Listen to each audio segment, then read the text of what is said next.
Hello YouTube and welcome to my first Wi-Fi battle. I'm currently new to the whole uploading and editing videos, so I am slightly also new to the competitive battling, but I've done good so far and here I am. Just bear with me.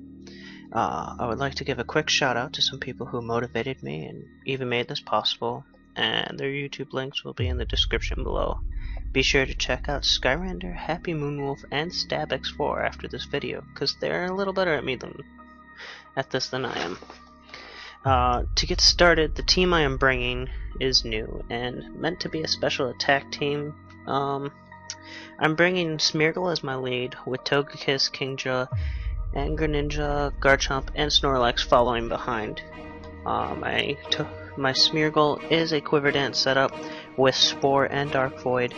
The Dark Void is just to play it safe in case my opponent leads with a Grass type, which thankfully my opponent does not have in this battle. My opponent does have two Fighting types, which does pose a huge threat to Smeargle, but I don't really have anyone else I can send out front and take the hits, even if they do send a Fighting type, so I'm either going to sack the Smeargle or I'm going to be able to set up. He does have a Galvantula, which is famous for the sticky web, which kind of makes Galvantula useless unless it can set up the sticky web, so of course he is going to start with it. He does get the sticky web up, and it gives me one free Quiver Dance to use before he even hits me. The Smeargle I have, the way I play him is I like to set him up until the person hits me. After I get the first hit, it breaks my Focus Sash, which I do have in case they do take me down, because Smeargle has really pathetic defenses. After I'm knocked down to that health is when I put them to sleep, because with the Quiver Dance my speed is increased, giving me a higher chance to actually be successful putting them to sleep. The key to playing with Smeargle is to not be greedy. Smeargle, in my opinion, tends to be a gamble with his low defense and the choice what's the right time to baton pass. Luckily, I've gotten pretty much the hang of it, and I choose to baton pass at the same time he chose to switch out, so I got a perfectly 100% safe switch into my favorite bulky Togekiss. This is a bold Togekiss. Some people like the extra power and go modest, and a lot of other people like to throw the Thunder Wave on there to make sure that they go first. I think the Thunder Wave is nice, but it's kind of a waste. It has the potential to learn a variety of attacks, and I think it should be able to wield all of them.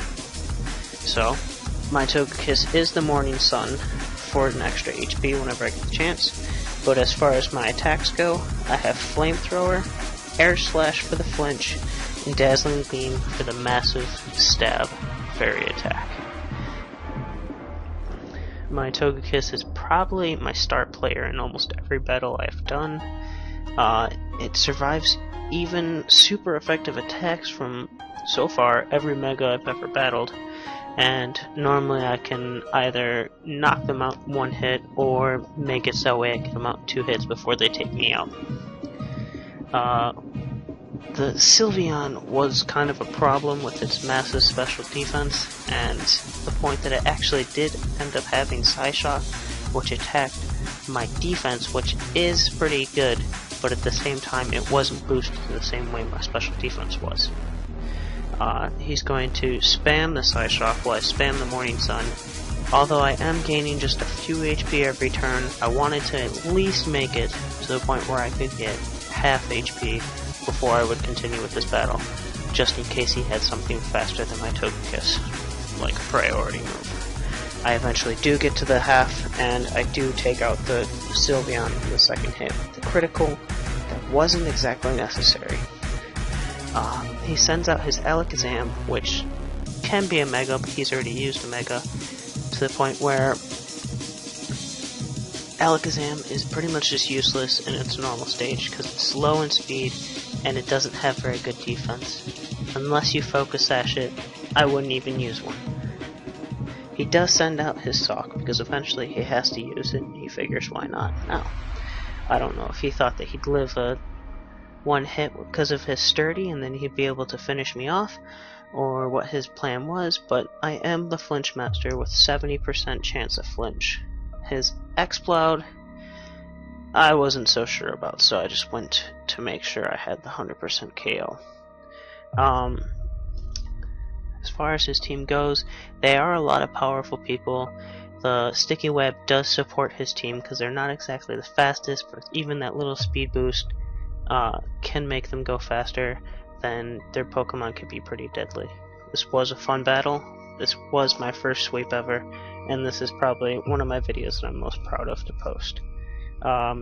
As I get better at editing, I will be working on uploading 2 series of videos. I will do a traditional series of Wi-Fi battles, and then I will also do a series that I will call King of the Hill, where I will go through multiple gym leaders and an Elite Four. In the championship, I will try and hold for as long as I can until somebody else beats me. Until then, I'll see you guys later. May Arceus be with you.